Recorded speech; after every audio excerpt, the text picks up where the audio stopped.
নমস্কার বন্ধুরা, ডলি রন্ধনশালায় সবাইকে স্বাগত।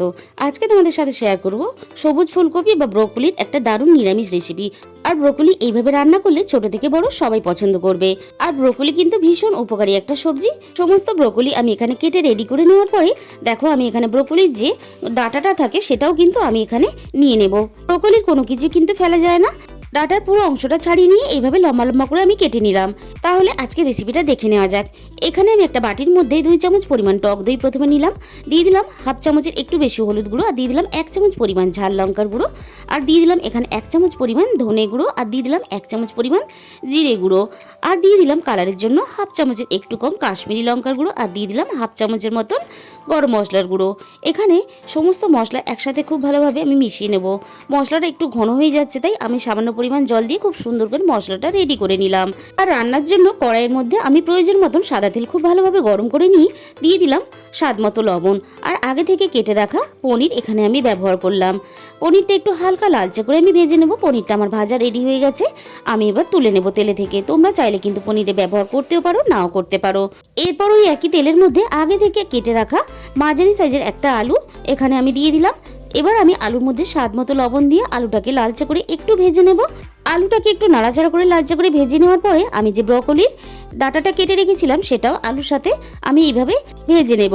আর বন্ধুরা, ব্রকলির ডাঁটা কিন্তু রান্না হওয়ার পরে একেবারে আলুর মতোই খেতে লাগে। এবার আমার সব কিছু দেখো ভাজা হয়ে গেছে, আমি তেলে থেকে ছেঁকে তুলে নিলাম।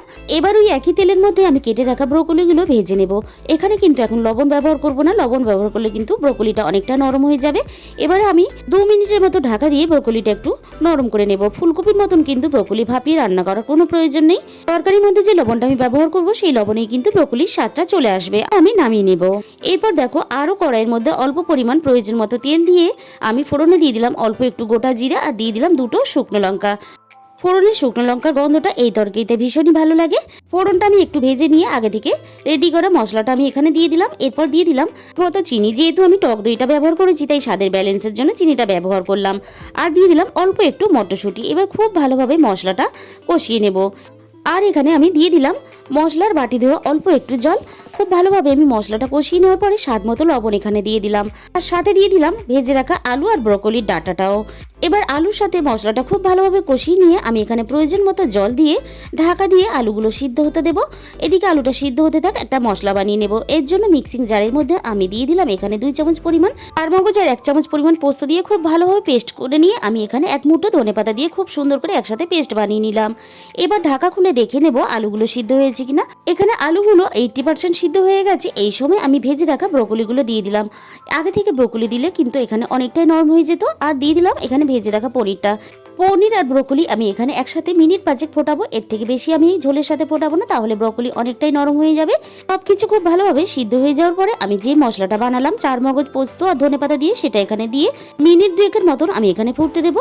ব্রকলির আমার তরকারিটা রেডি হয়ে গেছে। তাহলে বন্ধুরা, আজকে রেসিপিটা ভালো লাগলে অবশ্যই ভিডিওতে একটা লাইক করো, প্রচুর প্রচুর শেয়ার করো। আর এরকম নতুন নতুন রেসিপি পেতে অবশ্যই আমার চ্যানেলকে সাবস্ক্রাইব করে পাশে থাকা বেল আইকনটা প্রেস করে অল করে দিও, যাতে আমি নতুন কোনো রেসিপি আপলোড করলে সবার আগে তোমার কাছে পৌঁছায়।